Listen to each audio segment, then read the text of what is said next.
उपस्थित आदरणीय संजय जी निरुपम, हमारी ज्योतिताई वाघमारे, हमारे मित्र गुलाबचंद दुबे जी, बाकी मंच पे उपस्थित सभी शिवसेना के पदाधिकारी, प्रताप सरनाईक के ऊपर और शिवसेना के ऊपर प्यार करने वाले सभी मान्यवर, और जिन्हें मीरा भाईंदर महानगर पालिका में शिवसेना की ओर से उम्मीदवारी मिली है, वो हमारे सभी भावी नगर सेवकों को आप लोगों को चुन के देना है, विजयी बनाना है। और इसके लिए आज ये आपने पढ़े रहेंगे कि सपनों का शहर की ये सभा है। हे स्वप्नातला शहराचं सभा मी आयोजित यासाठी केली की शिंदे साहेब या ठिकाणी मार्गदर्शन करणार आहेत, परंतु या शहरावर शिंदे साहेबांचं विशेष प्रेम आहे आणि याचं कारणही असंच आहे की 10 वर्ष भारतीय जनता पार्टीची सत्ता ह्या मीरा भाईंदर शहरामध्ये असताना या शहराचा काही विकास होऊ शकला नाही, परंतु मीरा भाईंदर शहरातील सर्वसामान्य जनतेला लुटण्याचं काम मात्र काही लोकांनी आणि काही व्यक्तींनी केलं। आणि ते लुटत असताना मीरा भाईंदरची तिजोरी ज्यांनी खळखळाट करून टाकला होता, त्या तिजोरीला कुठेतरी बळ देण्यासाठी जेव्हा भारतीय जनता पार्टी म्हणजे नरेंद्र मेहतांच्या भारतीय जनता पार्टीची सत्ता ही थांबली, प्रशासकीय राजवट आलं आणि त्यावेळेसच राज्याचे मुख्यमंत्री म्हणून आदरणीय एकनाथ शिंदे साहेब विराजमान झाले। आणि त्यांनी मला विचारलं तुम्हाला काय हवंय, तर मी बोललो साहेब मंत्रिपद तर बऱ्याच लोकांना हवं असतं, परंतु मंत्रिपदापेक्षा ह्या ठाणे आणि मीरा भाईंदर शहरातील जनतेची सेवा करण्यासाठी आणि जी आमची तिजोरी खाली आहे त्या तिजोरीला बळ देण्यासाठी जर तुम्ही मला निधी दिला तर निश्चितपणे मला त्या गोष्टीचा आनंद होईल। आणि मला अभिमानाने सांगायचं वाटतं की एकनाथ शिंदे साहेबांनी 1800 कोटी रुपये विविध विकास कामांसाठी या मीरा भाईंदर महानगरपालिकेला दिले, तर 900 कोटी रुपये या सिमेंटच्या रस्त्याच्या काँक्रिटीकरणासाठी दिले। आणि त्यामुळे मीरा भाईंदरचा हा मी विकास करू शकलो। त्यामुळेच मीरा भाईंदर एक सुनियोजित शहर म्हणून आपल्याकडे लोक बघायला लागले आणि त्यामुळेच मीरा भाईंदर शहराला तुमच्या स्वप्नातलं शहर बनवण्याचा मी संकल्प केला आणि त्या माध्यमातून या सभेचं नाव सुद्धा फक्त विकास विकास विकास आणि स्वप्नातल्या शहराची पूर्तता मी अर्ध्या अधिक निधीच्या माध्यमातून ह्या शहरामध्ये केलेली आहे। त्यासाठी ही सभा, खरे तर ये सभा का आयोजन करने के बाद बहुत सारे लोगों ने मुझे बोला कि आप बाला साहब ठाकरे जी के नाम पे उस मैदान में सभा कर रहे हैं। ये हमारे मेहता जी तो बोलते हैं कि शिवसेना मुट्ठी भर है, तो सभा कैसे फूल होगी, लोग कैसे आएंगे, खुर्चियां कैसे भरेगी। तो मैंने बोला उतना आप चिंता मत कीजिए, शिवसेना की मुट्ठी कितनी बड़ी है ये दिखाने की ताकत दिखाने की हमें अभी चांस मिला है मेहता जी के माध्यम से, तो हम वो दिखाएंगे। और उन्होंने भी सभा यहीं पे रखी थी, मगर मुझे आनंद इस बात का है जो उन्होंने संकल्प सभा का आयोजन किया था, हर जगह उनको यही बोलना था सभा किधर है, तो स्वर्गीय शिवसेना प्रमुख बाला साहब ठाकरे मैदान में है। यानी बाला साहब ठाकरे जी का नाम लेके ही उनको उनकी सभा का आयोजन करना पड़ा। ये मेरे लिए बहुत बड़ी बात है, क्योंकि ये बाला साहब ठाकरे मैदान भी जो है वो प्रताप सरनाईक ने बनाया, हमारे युवा सेना ने बनाया। हम ये ताकत रखते हैं कि हम जिता के भी देते हैं और उनको जमीन में भी गाड़ने की ताकत हम रखते हैं। ये शिवसेना की ताकत है। अभी हमारे ज्योतिताई वाघमारे जी और संजय निरुपम जी ने कहा है, उनके एफिडेविट दिखाया है, उनके बारे में बोला भी है। और आज आप सभी पत्रकारों को और एक नई न्यूज दे दी है कि 2019 में उन्होंने जो पॉलिटिकल राजकीय संन्यास लिया था उसके दौरान उन्होंने क्या बोला था। और जब भी इनकम टैक्स की रेड अजीत दादा के पास गिरी थी तभी उन्होंने बोला अरे उनका ये हाल हो गया तो मेरा क्या हाल होगा, रुको भाई मैं अभी थोड़ा रुकता हूं। और वो गए नहीं, नहीं तो 52 नगर सेवक लेके राष्ट्रवादी में जाने का उनका तो तभी तय था। और वो भारतीय जनता पार्टी के नीतिमत्ता और भारतीय जनता पार्टी के नरेंद्र मोदी जी को लेके हमारे साथ बात करते, हमें बोलते हैं अरे आप तो ये भारतीय जनता पार्टी छोड़ने वाले थे। उसी भारतीय जनता पार्टी के साथ हम अभी युति आपकी नहीं होने देंगे या नहीं करेंगे, ये कहने के लिए आपने मुझे कार्यालय में बुलाया, 50 मिनट बिठा, मुझे बोला कि आपको 13 जगह देंगे।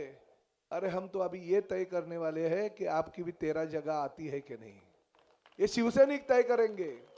शिवसेना ने अभी निश्चित किया है कि किसी भी हालत में शिवसेना प्रमुख आदरणीय जो बाला साहब ठाकरे जी का सपना था, वो हमेशा बोलते थे कि मुंबई में शिवसेना का भगवा है, ठाणे में शिवसेना का भगवा है, कल्याण डोंबिवली में शिवसेना का भगवा है, मीरा भाईंदर में क्यों नहीं वो शिवसेना का भगवा फड़काने का काम 16 तारीख को हमारे उम्मीदवार यहाँ पे बैठे हुए और आपकी जनता करने वाले।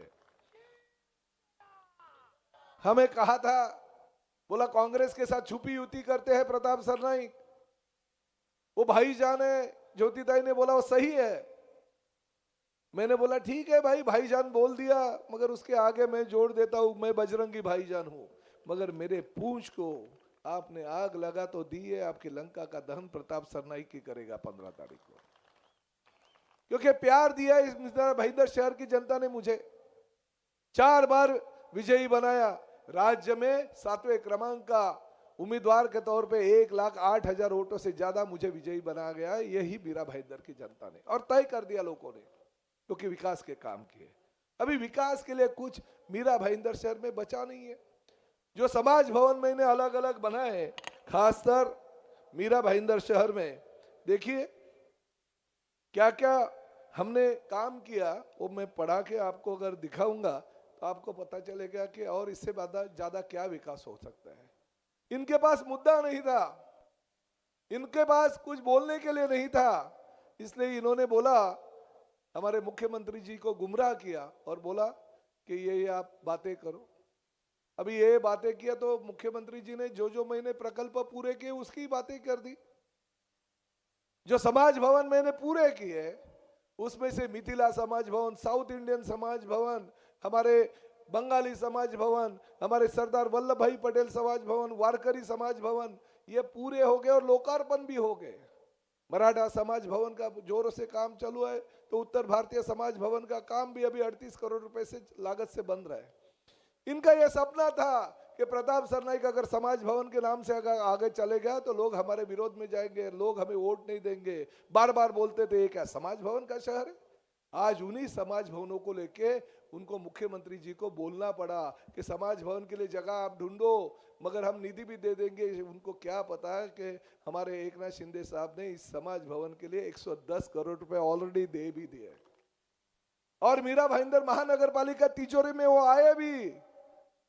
अरे ये गुमराह करने का काम राज्य के मुख्यमंत्री जी को आप करते। जो 218 MLD पानी मीरा भाईंदर शहर में 2 साल पहले आना था, आपके 7-Eleven कंपनी ने चेन्नई में वो काम रुकाया, इसलिए 2 साल ये पानी शहर में नहीं आ रहा। मेट्रो का काम पूरा होने के बाद दिवाली में हम मेट्रो का लोकार्पण करने वाले थे, मगर आपने ही वो काम रुकाया। फिर मुख्यमंत्री जी को मध्यस्थी करनी पड़ी और पुलिस कमिश्नर और म्युनिसिपल कमिश्नर को जगह पे बोलना पड़ेगा, जो भी आए गुना दाखिल करो, मगर वो काम पूरा होना चाहिए। आपने रुकवाया, इसलिए हम मेट्रो का लोकार्पण नहीं कर पाए। मगर आज प्रताप सरनाईक ने ये तय कर लिया। प्रताप सरनाईक ने ये सोचा है कि मीरा भाईंदर शहर ये सपनों का शहर बनाना है। क्या क्या किया मैंने, देखिए आज बहुभाषिक भवनों का तो निर्माण हो गया। उत्तन के डंपिंग का सवाल था, 100 करोड़ रुपए उसके लिए भी दे दिए। डंपिंग के माध्यम से जो भी विकास के काम हमको करने थे उस माध्यम से 6 विविध प्रकल्प कर दिए। बायो माइनिंग का प्रकल्प हमने शुरुआत कर दिया, ताकि उसकी वजह से मीरा भाईंदर के डोंगरी के लोगों को, उत्तन के लोगों को तकलीफ कम हो। साथ ही में हमने जो इंदिराबाई बाबूराव सरनाईक अस्पताल चालू किया, 5 लाख रुपए की उसमें मुफ्त महात्मा जनफूल आरोग्य सेवा के अंतर्गत हम सुविधा दे रहे। 35 लाख तक का खर्चा भी अगर कोई बीमार होगा तो उसका हम उठा रहे। साथ ही में हम यही मैदान में जो मीटिंग हो गई, वो मीटिंग में उन्होंने कहा कि प्रताप सरनाईक जो है वो अभी ये भवन जो निर्माण अभी होने वाले हैं वो हमारे सत्ता आने के बाद हम सबको देंगे। अरे सत्ता आने से पहले हमने दे दिए भाई, तू ज्यादा चिंता मत कर। हमारे लोगों का चिंता करने की जरूरत जो है ना, ये अभी आपको पड़ने वाली है। इसलिए मैं आप सभी लोगों को कहता हूं, आज मीरा भाईंदर की जनता ने सोच लिया है, शिवसेना की सत्ता ले आनी है, शिवसेना को हमें ताकत देनी है। मैं सभी उत्तर भारतीय भाई, हमारे मराठी भाई, हमारे अग्रवाल समाज के लोग, खासकर अग्रवाल और छत्तीस कौम के लोग, शुरुआत तो आपने की है, पहले ही तय कर दिया कि नहीं इस बार कुछ नहीं, इस बार सिर्फ और सिर्फ राम जी का धनुष बाण देखेंगे हम, और राम जी के धनुष बाण का ही बटन दबाएंगे। इस तरह से आपने सोच लिया, और आने वाले 15 तारीख को आप सभी लोग जानबूझकर इस जो पिछले कई सालों से मीरा भाईंदर शहर को लूट रहा है, उसको घर पे बिठा के शिवसेना का धनुष बाण ये मीरा भाईंदर महानगर पालिका में ले जाने वाले हैं, ये मुझे पता है। ज़्यादा मैं वक्त लेता नहीं हूँ, क्योंकि शिंदे साहब अभी आने के बाद उनको सिर्फ 10 मिनट का वक्त मिलेगा। मैं दुबे जी यहाँ पे है, क्योंकि उनको भी 5 मिनट बात करना है। शिंदे साहब आने तक दुबे जी 5 मिनट बात करेंगे, इसलिए उनको ये मैं माइक देने वाला हूँ। फिर एक बार आप सभी लोगों को धन्यवाद देता हूं कि आप सभी लोग इतनी बड़ी संख्या में इस मैदान में आए, और आदरणीय शिवसेना प्रमुख बाला साहब ठाकरे जी का जो सपना पूरा करने की ताकत ये आप हमें 15 तारीख को देने वाले हैं। इसीलिए मैं आप सभी लोगों को धन्यवाद देने के लिए, हाथ जोड़ने के लिए यहाँ पे आता हूँ, और आप सभी लोगों को विनती करता हूँ कि 5 तारीख को सिर्फ और सिर्फ धनुष बाण का बटन दबाइए और हमारे सभी उम्मीदवार को विजय कीजिए। जय हिंद, जय महाराष्ट्र, जय श्री राम, जय श्री राम। हर हर हर हर, भारत माता की, भारत माता की। धन्यवाद। यहाँ पर मैं अनुरोध करता हूँ दुबे जी से कि आप जल्द आए